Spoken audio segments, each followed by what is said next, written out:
University. He's also one of the most respected and knowledgeable insiders on all things Iran. And by the way, let me just say as an aside from a personal standpoint, he happens to be a very decent man for what it's worth. And I want to start with what seems now like something that seems indecent. Here's the President of the United States, Professor Marandi, talking moments ago about the negotiations and how they're going. Here's what he has to say. I want to get your reaction on the other side. Play it, Gene. We canceled the trip. We have all the cards. We're not going to spend 15 hours in airplanes all the time going back and forth to be giving a document that was not good enough. And so we'll deal by telephone, and they can call us anytime they want. Again, we have all the cards. They have no military left, practically. They have no leaders left. We don't know who the leaders are. Nobody knows who the leader. I don't think they know who the leaders are, very importantly. So, no leadership, no military, nothing. We might talk to him, we might not. And you know what? I don't even think I want to talk to him anymore. What do you make of that comment? I think it's another sign of desperation, to be very blunt. He has gambled in this war, and it failed. And he should have known from the beginning what's going to happen. He apparently, from what we hear, did not foresee the Iranians retaliating against American positions in the Persian Gulf, nor did he foresee the Iranians taking control of the Strait of Hormuz. And I think also, in addition to that, the United States in general underestimated Iran's missile and drone capabilities and the sheer number of missiles and drones that they have in their underground bases and their production capabilities. Mm-hmm.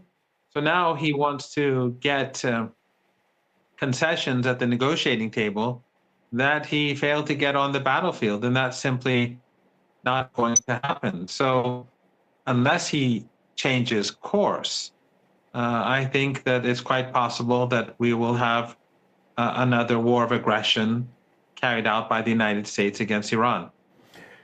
Just for the sake of clarity, he mentioned two things, and I want you to address them. He says that Iran has no leadership and Iran has no military left. Are any of those things true? I think by now everyone knows that his claims are both false. Iran's leadership it's clear who they are. There's a constitution, we have a leader, we have a president, we have the head of the judiciary, the head of parliament, we have the chair of the Supreme National Security Council. And in the case of negotiating with the Americans, it is the Supreme National Security Council that has the most important role. And whatever decision they make and the leader agrees with it, it is carried out. And they have assigned the Speaker of Parliament, Dr. Ghalibaf, who is also a member of the Supreme National Security Council, to be in charge of negotiations. So it's clear as day that every aspect of Iranian society has its own has people responsible for managing it. And in the case of strategic affairs, the Supreme National Security Council's role is very clear. The armed forces have representatives. The government has representatives. The head of the three branches of government are present.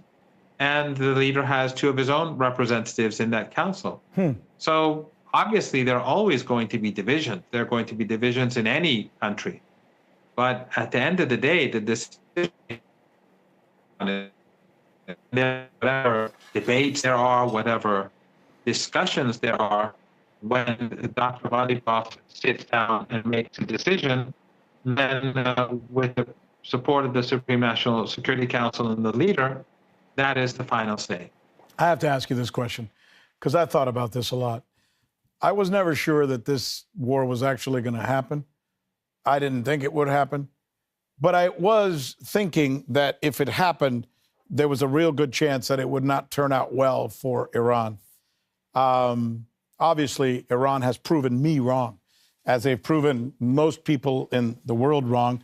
What did you think? Are you surprised that Iran is suddenly in a better condition militarily, economically, in the eyes of the world, with its hold on both the Persian Gulf and through its association with Yemen in other parts of the Gulf as well? I mean, all of these things that are happening, that's not Rick Sanchez saying this, and I know it's not Mohammad Marandi saying this. It's a lot of people that I interview and experts all over the world are saying this.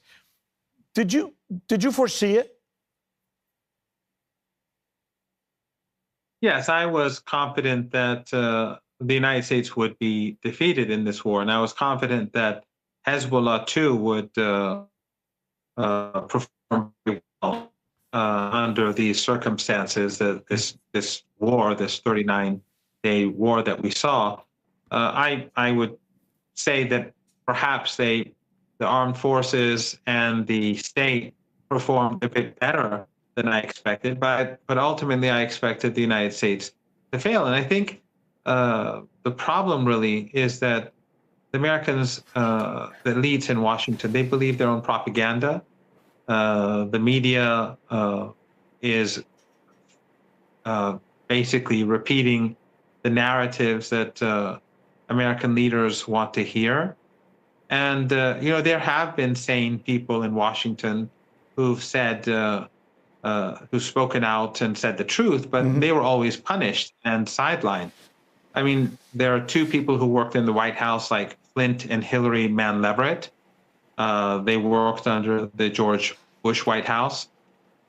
Flint Leverett resigned over the Iraq War. Then, as academics, they sat down and wrote a book called Going to Tehran. And basically, they dealt with many of the myths about Iran.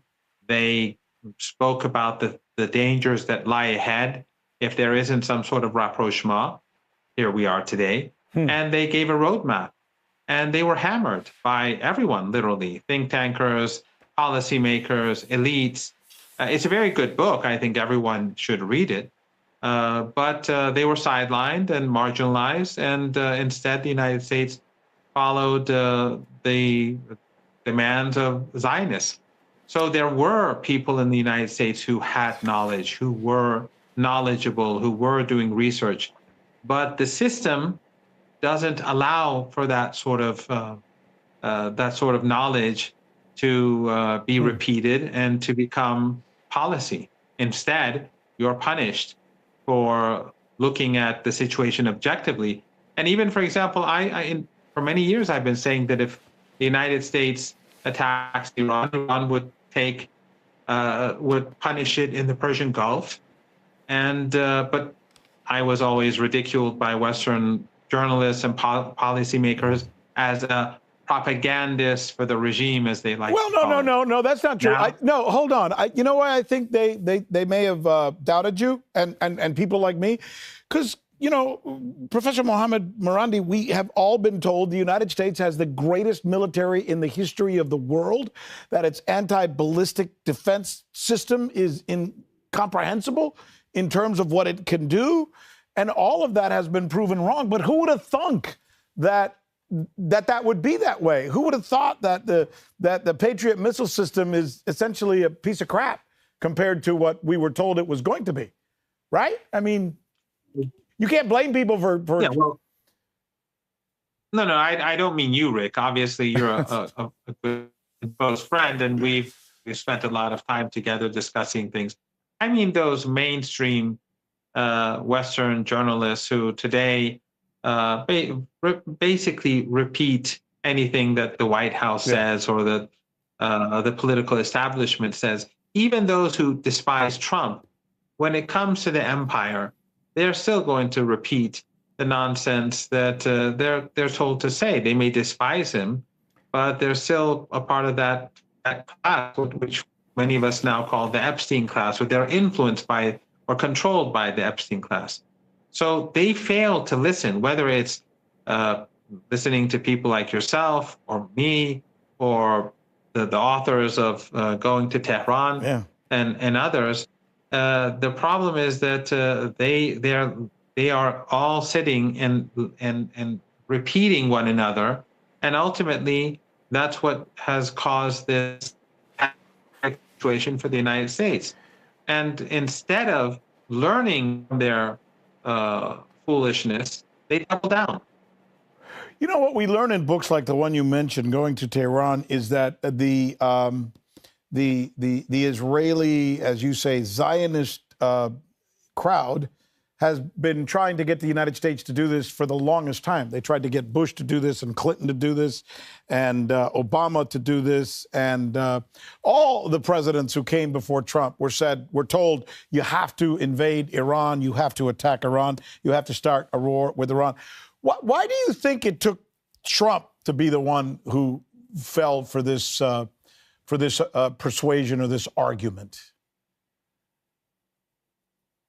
That's an excellent question, and I really have no idea. I think part of it has to do with the sheer influence of the Zionist lobby and the extraordinary amount of money that he has received from the Zionist lobby, which is unprecedented.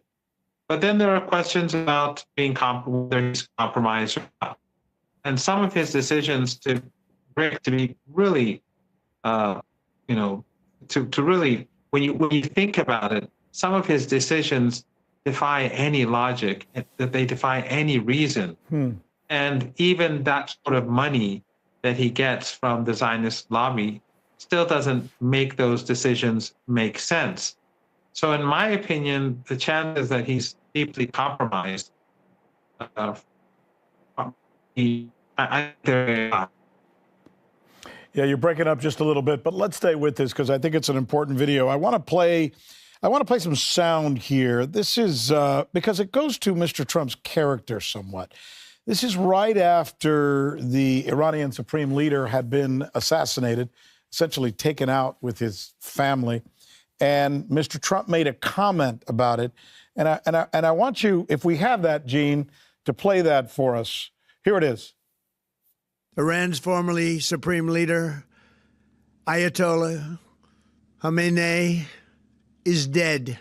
This wretched and vile man had the blood of hundreds and even thousands of Americans on his hands and was responsible for the slaughter of countless thousands of innocent people all across many countries. Last night, all over Iran, the voices of the Iranian people could be heard cheering and celebrating in the streets when his death was announced.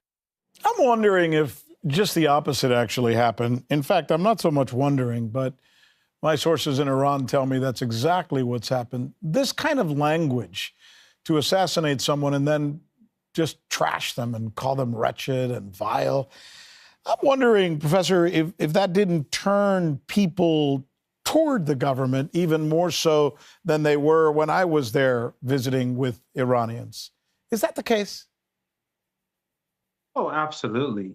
In Iran, according to polls that have been carried out over the years, the Islamic Republic has always had a high degree of public legitimacy. Yeah. And the leader always topped all other public figures in popularity. He has his opponents. There are people who hate him.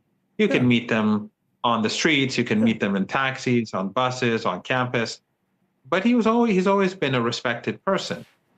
His martyrdom has made him a superstar in the eyes of so many Iranians.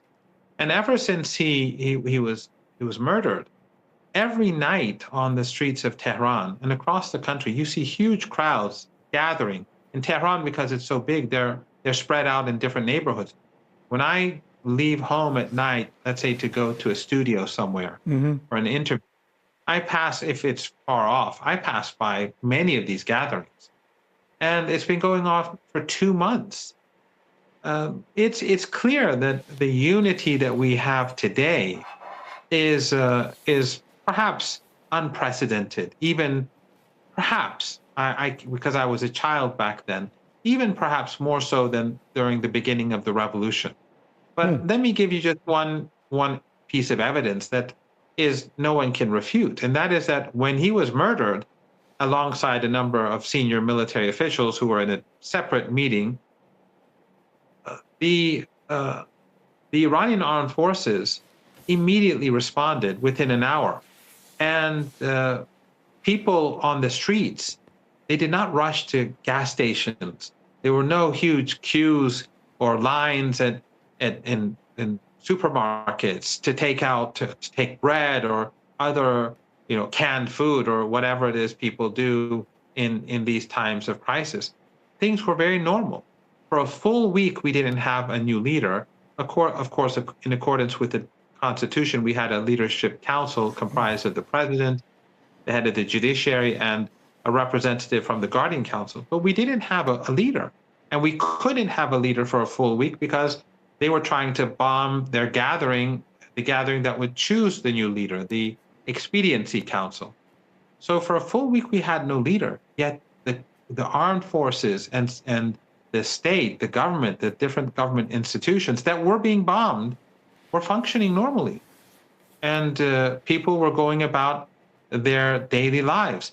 And people were on the streets, of course, in huge numbers. And that shows that it was the people during that critical week that were holding things together, that were making sure that the country functioned normally, that made sure everything was stable and quiet.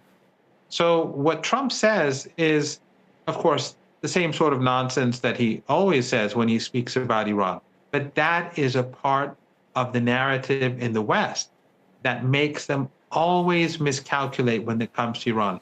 So I think it's understandable that people would think that Iran would fail and be defeated, not because people are like them, but because people are so overwhelmed by the propaganda. People, not just in the United States, across the world. Friends of mine in China and elsewhere who I've been, they've said the exact same thing that you've been saying, that you've said, that they thought Iran would collapse.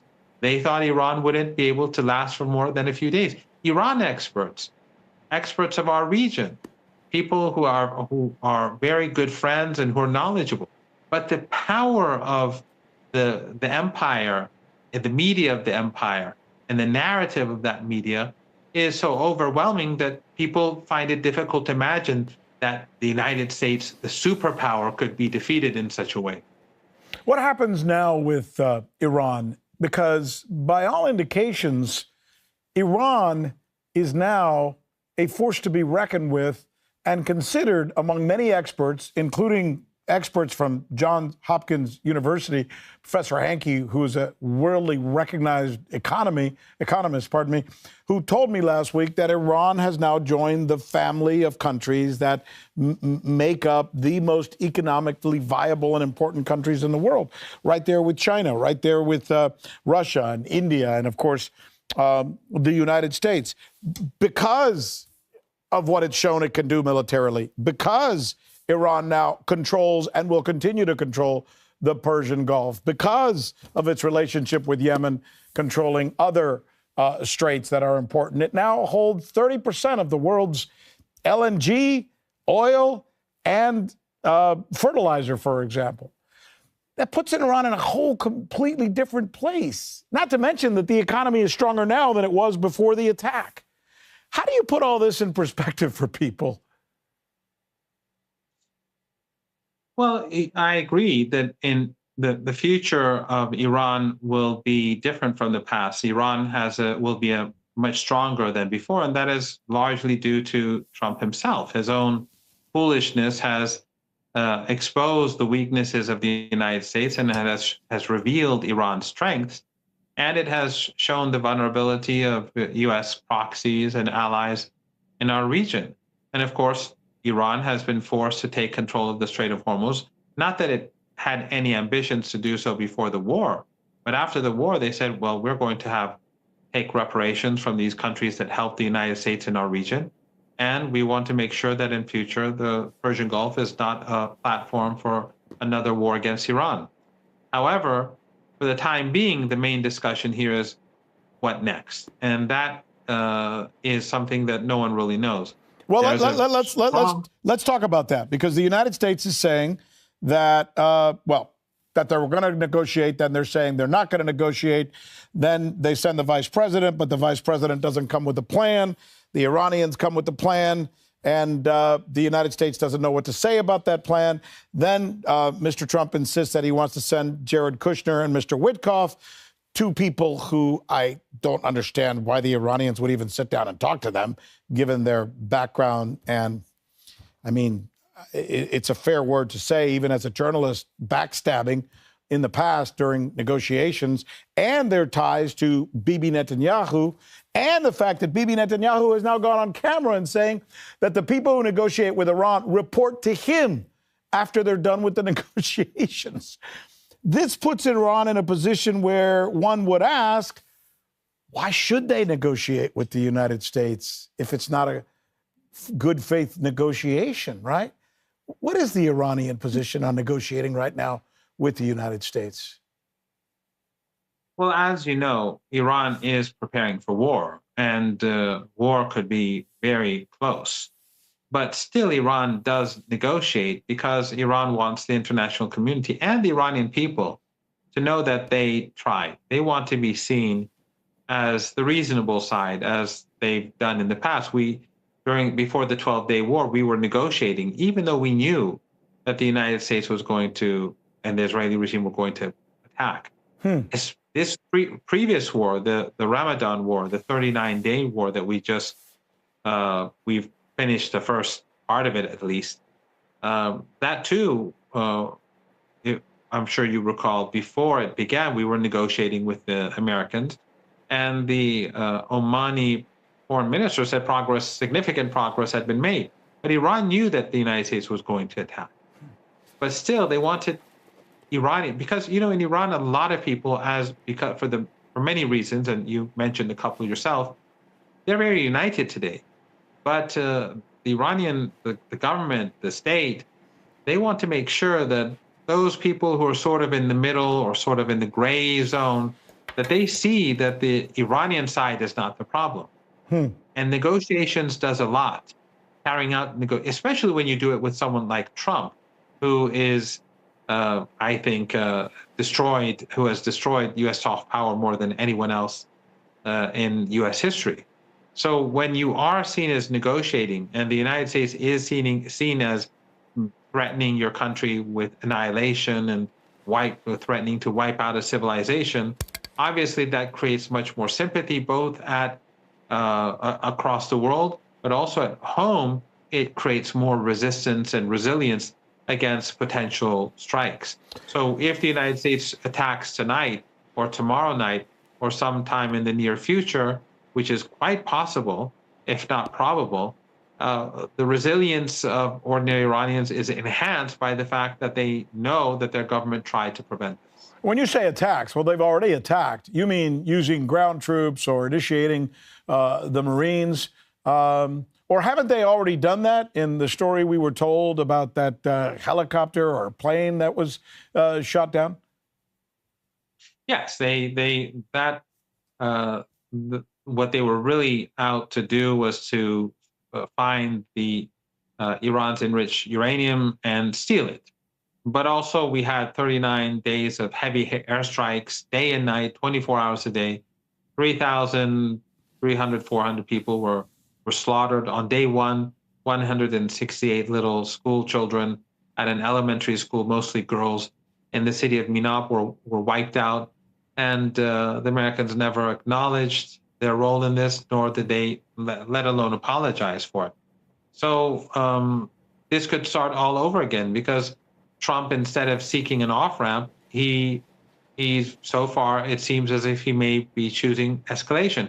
He could have had an off-ramp when the Iranian, we all remember that when there was a ceasefire agreement, there's supposed to be a regional ceasefire, and then Iran would allow extra tankers that belong to those countries that help the United States in its war against Iran, Kuwait, the Emirates, Saudi Arabia, Qatar, and Bahrain. Iran was supposed to allow more of their ships to go through the Strait of Hormuz. Netanyahu broke the ceasefire by carpet bombing Lebanon. And so Iran refrained from allowing those extra ships to go through. Then finally, after 10 days, Netanyahu was forced to stop. And Iran said, okay, now we're going to open the Strait of Hormuz to extra shipping.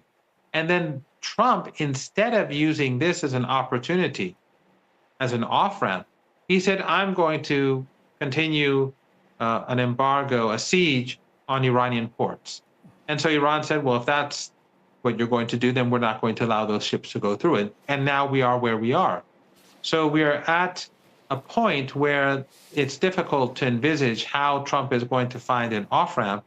And so I think the chances for escalation are quite high, even though some people are saying that the U.S. military are cautioning him against it, but Trump is Trump. If Trump attacks Iran even more or further, or uses ground troops or any of a bevy of things that I guess the U.S. military could do, although most military officials that I have spoken to say it would be a fool's errand, what would be Iran's response? I ask you this because there's been a lot of talk about hitting the desalination plants inside the Persian Gulf countries, which would truly wreck the economies of those countries and create a huge immigration problem, perhaps even globally. Would Iran do that?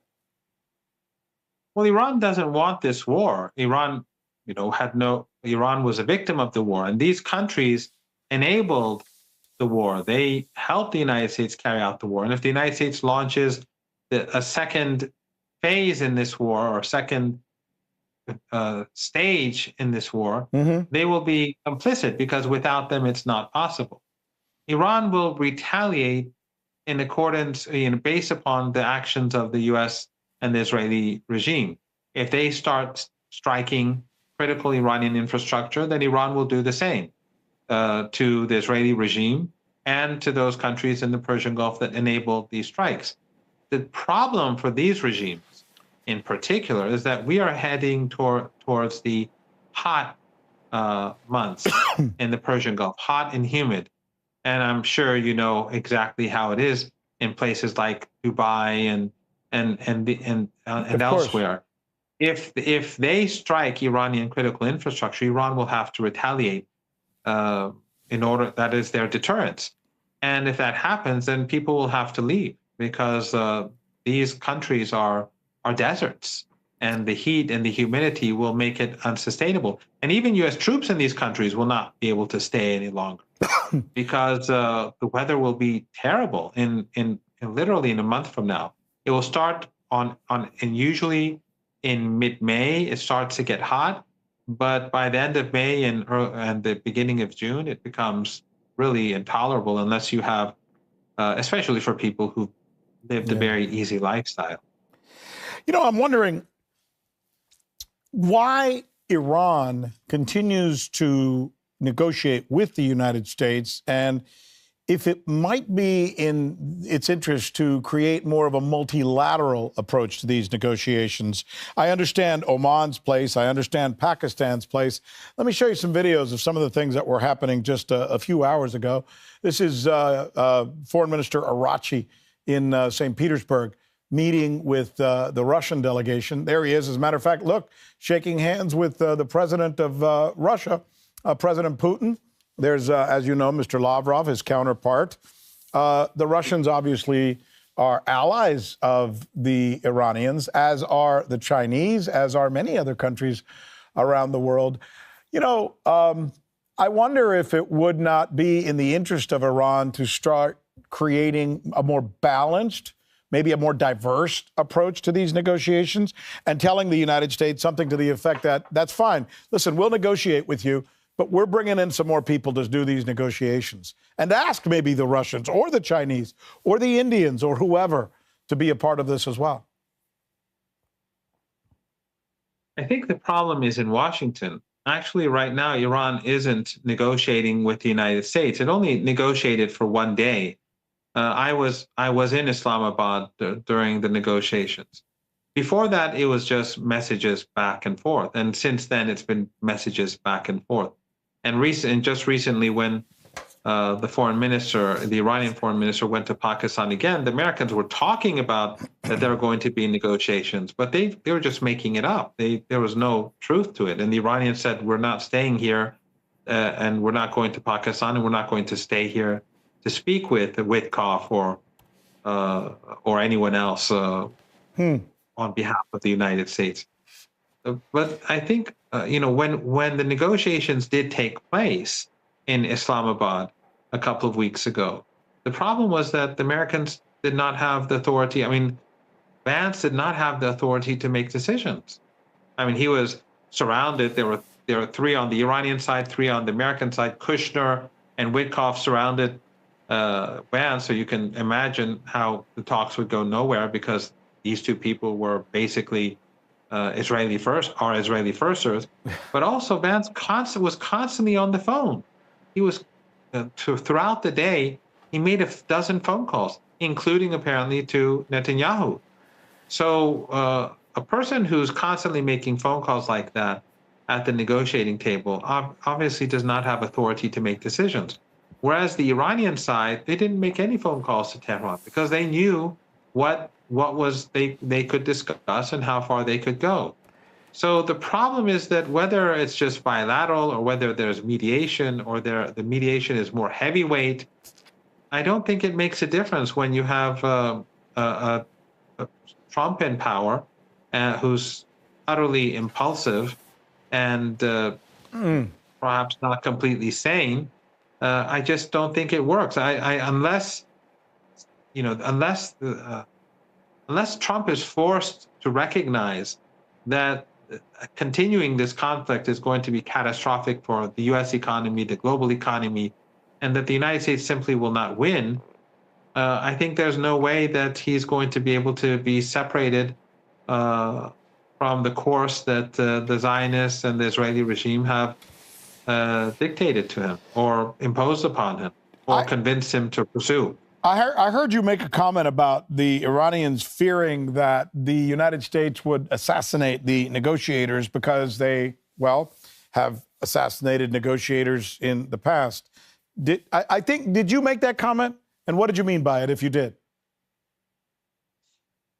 Yes, when we were on our way to Islamabad, I think, or whether, I don't know if it was before the flight or during the flight or when we were there was an opinion piece published by the Washington Post. And that opinion piece was saying that the United States should murder the negotiators. And the feeling was that on our way back, we would probably, or quite possibly, be our plane would be downed. It would be struck by missiles, either Israeli or U.S. missiles. Yeah. Yes, because the Washington Post is close to the CIA, and you know better than I the role that it plays in, with regards to the deep state. So the concern was that they would shoot down the plane. To the credit of everyone on the delegation, all the men and women boarded the plane. No one said they would like to stay behind to visit Pakistan for a few days and visit different sites or anything like that. Everyone got back on the plane. And we flew back to the city of Mashhad near the border with Afghanistan and Turkmenistan, and then we came back to Tehran on that. Were you worried? You personally? Yes, all of us. I came back by train. Some came back by car. We came back by different means, but Mashhad to Tehran is, I think, almost 1,000 kilometers. So it was we spent the night on the road. Hey, let me ask you on a train.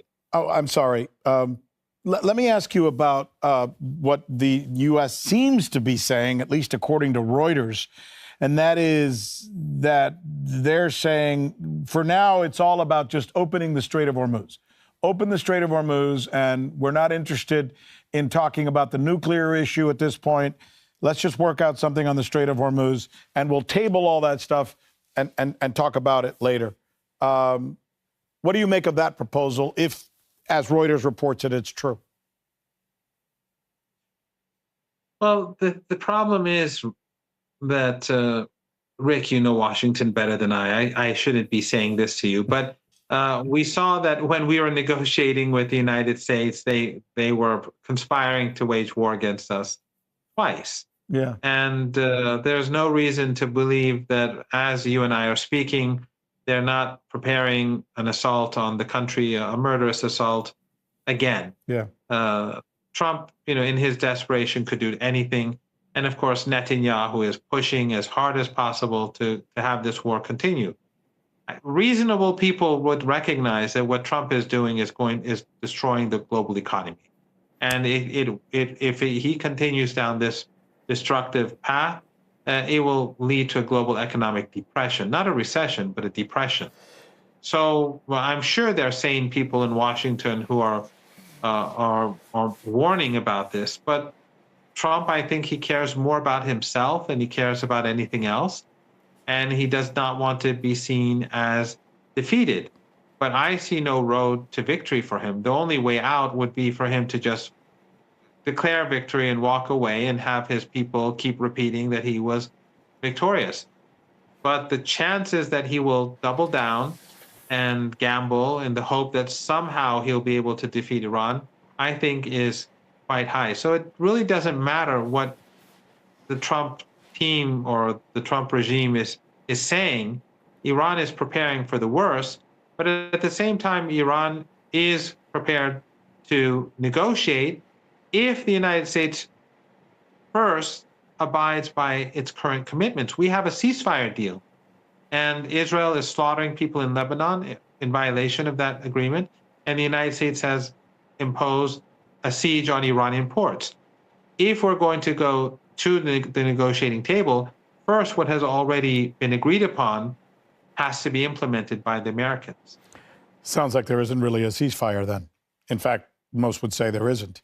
Hey, let's talk about something that's somewhat sensitive. We just mentioned nukes and that the United States are saying, well, we can talk about nukes later. We're going to let that go for now, if that is in fact the case, as reported by Reuters. The supreme leader who was assassinated by the United States had a no-nuke fatwa, reportedly. And there are now questions as to whether his son, who has taken over for him, who some say is a little more aggressive than his father, that's the description that's used by some, I'm not confirming that, obviously, is less apt to want to continue that fatwa. What can you tell us about that? I don't know if his son or if Ayatollah Sayyid Mujtaba Khamenei has views that are very different from that of Ayatollah, the martyred Ayatollah Khamenei. Mm-hmm. I really don't know. I've never heard anything because he wasn't a public figure before his father's martyrdom. People, if he walked down the streets, people wouldn't have known who he was. Really? He was never on. Yes, he was never on television. Never in the media. He taught in seminaries at a very high level for high level students at seminaries. He worked in his father's office. He studied at university as well as religious seminaries and universities. He lectured, but he was not a public figure. So he knows about since he worked in his father's office, he knows about, politics and the state, and he's also, as I said, a high-ranking scholar as well. But he's not known by the public. And so I've never heard him say anything specific about Iran's nuclear posture. But I have not seen any sign of Iran changing its position with regards to nuclear weapons. And so I must conclude that Iran's position is that it opposes nuclear weapons. Final question, because I know I've taken a lot of your time, and you're always so kind to do this, but you and I haven't talked for a long time other than by text or whatever when we chat about life and things.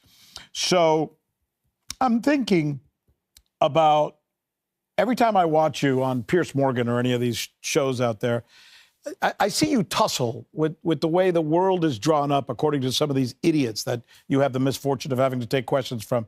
To them, for example, Iran is only a regime and it's never a government. The leaders are always described as radicals and they're never really leaders. They don't even give them the credit to be that kind of thing. So there's this word game that's always played, making people in the West in particular think that Iran is not a legitimate government, it's not even a legitimate country, that the people there are all oppressed, et cetera, et cetera, et cetera. You know the story better than I do. So could you draw out for people, I saw it for myself, obviously, and I have to share with our viewers that when I was there, I found the Iranian people to be some of the kindest people I've ever seen anywhere. I found that their leaders were willing to take difficult questions from me, which sometimes I asked them, are you doing enough? Why are you not doing enough in the economy? Did you punish these people who were in these protests? Did you kill people who were in these protests? Are you going to give them a fair trial, et cetera, et cetera? I asked all of these questions in Iran, same type of questions that I would have asked the United States. And I stopped at mullahs in the streets and asked them questions about who the hell they are and what they do and what they represent. So I really felt like when I was in Iran, I felt like I was in a democracy from everything I saw with my eyes as a journalist, right? Not perfect, obviously, but a democracy. How do you compare Iran, in your words, you've been there all your life and you spent time in America, with the present American system that we have today in the United States? How would you compare the two countries? What do people need to know, Professor? Well, first of all, no Iranian leader is in the Epstein files. And Iranian leaders in general, when people see them, their expectation is that they behave like ordinary people. That their expectation is that Iranian leaders are not that they shouldn't be very wealthy. Not that private business or the private sector is something that is frowned upon. But the leaders, and especially the higher you go, they should not have a lifestyle that is that goes beyond the middle class, let's say. Billionaires. And exactly, that they shouldn't be billionaires. They shouldn't even be millionaires. That is the expectation of ordinary people, of Iranian leaders. And in addition, I'd say that, there are many problems in Iran. If you sit in a taxi, if you go in the subway, if you get on a bus in the city, you will see people say all sorts of things. They'll attack the government. They'll attack the leader. They'll attack, some people will attack God, whatever. They'll say what they want to say. But in general, when you look at what is happening in Iran today, a war being waged on it, a siege against the country, literally by the collective West. If this Islamic Republic of Iran did not have popular support among this very highly educated nation, it's probably one of the most highly educated countries in the world. Yes. If they did not have the popular support, it would not last. All these maximum pressure sanctions, all these wars, all these violent military insurrections that Western intelligence agencies carry out, it wouldn't last. And this war in particular, where you had the United States really bring in everything it had when it came to air power and missile power, and of course, with the help of their regional proxies and allies. The only reason why Iran was able to resist was, of course, it had a fantastic military strategy, underground bases, underground missile bases, and drone. All that, but that's true. But if you didn't have popular support, it would not have survived. It would not have survived. And again, I would advise your viewers to read that book, because there are very few good books in English on Iran. The book Going to Tehran by Flint and Hilary Leverett. And I think they'll see that the narrative on Iran is very different from reality. Yeah. And in fact, these two former government officials actually provide a way forward, and they were warning about what was happening, what would happen in future, and what exactly we're witnessing today. They were warning that this would happen. Hey, Professor, thank you for joining us. Really. I mean, I have a feeling the folks in the control room are saying, you know, we can't put Rick Sanchez and Professor Marandi together again because they just talk for too long. Maybe it has to do with the fact that I'm Cuban and you're Persian and we just tend to talk a lot, but I don't know what it is. But I think that's quite possible. There are very, very strong similarities, in my opinion, from my experiences from Latin America, between Iranian culture and Latin American culture. You kind of say that, and you're a good man. Thank you so much. Thank you so much, Professor, for taking time to join us once again. And we'll be talking again very soon, and hopefully I'll be visiting Tehran.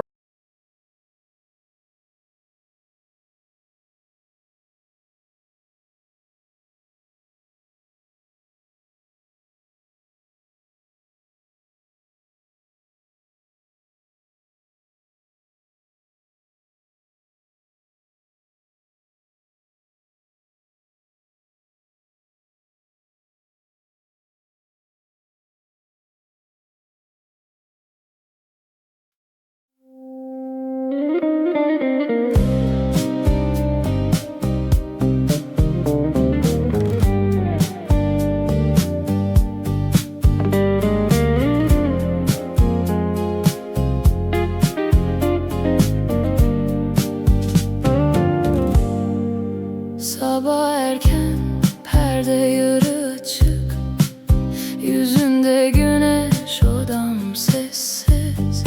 Hiçbir şey söylemeden baktın